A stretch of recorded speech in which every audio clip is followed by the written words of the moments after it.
E eu quero dizer, não sobre a greve em si, mas eu quero extrair lições da greve. E gostaria de chamar a atenção de todos para alguns problemas que nós vamos começar a vivenciar daqui para frente, a partir do momento em que o povo começou a perceber que ele verdadeiramente é o detentor do poder. Começou a perceber que o que está escrito na Constituição Federal, que todo o poder emana do povo, não é só para estar escrito, é para ser praticado.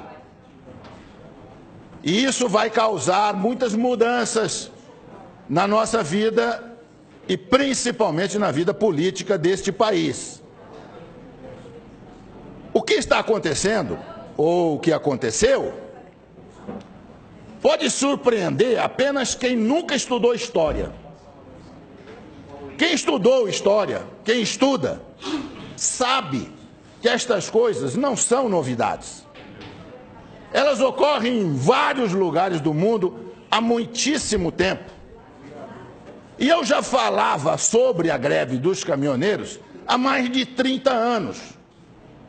Se alguém aqui duvidar, dá um convite, entra na minha página do Facebook e os senhores vão ver diversas manifestações de ex-alunos meus, lembrando que eu dizia em sala de aula que um dia os caminhoneiros descobririam aqui o poder que possuem e que o dia que isso acontecesse, nós viríamos coisas que nunca pensamos em ver.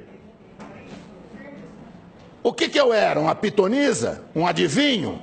Não, um sujeito que estuda e que conhece a história. E eu convido os senhores também, se quiserem entender o que eu estou falando, a procurarem. Não temos mais videolocadora, mas procura no Netflix, procura no Now, 2 filmes. Um chamado Fist, F-I-S-T, com o Sylvester Stallone, antes dele ser o Rambo, antes dele ser o Rock. Ou então peçam um filme chamado Hoffa, H-O-F-F-A, com Jack Nicholson. Os 2 filmes tratam do mesmo problema. O que os caminhoneiros fizeram nos Estados Unidos na década de 60.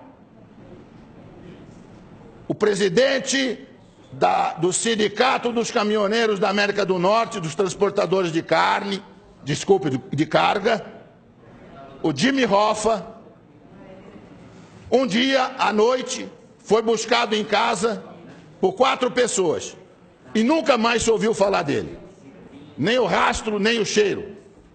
Provavelmente está sepultado em um pilar de ponte que estivesse sendo concretado naquele momento ali em Nova York.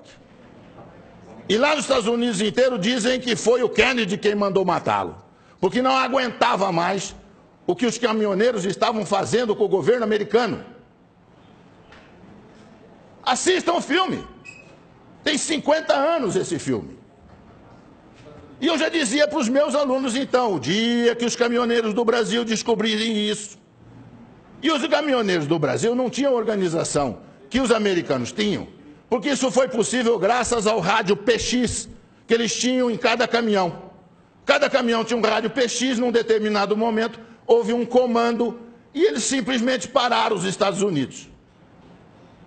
Nós não tínhamos rádio PX, mas de repente descobrimos que temos uma coisa que funciona quase tão bem ou melhor, chamado WhatsApp. Os senhores não fazem ideia do que o WhatsApp vai fazer daqui para frente. Se a sociedade brasileira descobrir que se ela se organizar, ela tem o mesmo poder, nós vamos ficar abismados com as coisas que vão acontecer nesse país. Eu estava nos Estados Unidos em 1976, estudando, e eu frequentava um supermercado que ficava pertinho do apartamento onde eu morava. E lá eu comprava café brasileiro, café cacique. Pois um dia eu cheguei no supermercado, havia uma placa na prateleira onde estava o café, cheio de latinha de café cacique, e a placa dizia assim: não compre café brasileiro.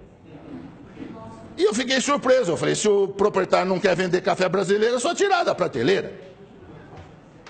E aí eu fiquei sabendo que era uma entidade de organização civil de defesa dos trabalhadores da indústria de calçado dos Estados Unidos, de calçado, que tinham colocado aqueles cartazes em todos os supermercados nos Estados Unidos.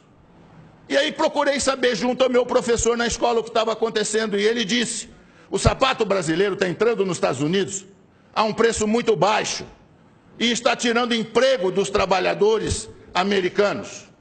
E nós suspeitamos que é o governo brasileiro que está isentando de impostos os calçados. Por isso que eles estão chegando aqui a esse preço aviltante. E o sapato é melhor do que o nosso, veio demais e nós estamos perdendo emprego.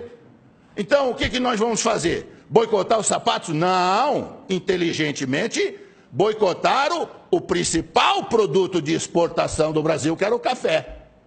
E puseram a tabuleta: não compre café brasileiro. Aí perguntei ao professor: mas por que o dono do supermercado deixa colocar no supermercado dele um cartaz desse que prejudica ele? Ele disse: porque se ele não deixar, eles vão boicotar o supermercado inteiro. Inteiro. Eles vão ficar na porta do supermercado com placas avisando que ali tem gente contra os interesses dos trabalhadores americanos. Isso chama-se organização da sociedade civil. A Coca-Cola mudou nos Estados Unidos a fórmula da Coca-Cola, botando um pouco mais de açúcar na fórmula. Surgiu uma coisa que ninguém sabia que existia: a Sociedade Americana dos Bebedores de Coca-Cola sabor tradicional. E boicotaram a Coca-Cola, que foi obrigada a recuar e voltar a fabricar Coca-Cola na fórmula antiga. Isso chama-se organização da sociedade civil. A hora que nós descobrimos isso aqui no Brasil, nós vamos ver o que vai acontecer aqui. Se nós tivéssemos aqui, ao invés de presidencialismo, parlamentarismo, o senhor sabe o que teria acontecido essa semana que passou? Tinha caído o governo. Na Itália, o primeiro-ministro foi escolhido há uma semana, já caiu. O governo cai no momento em que não tem o apoio do povo.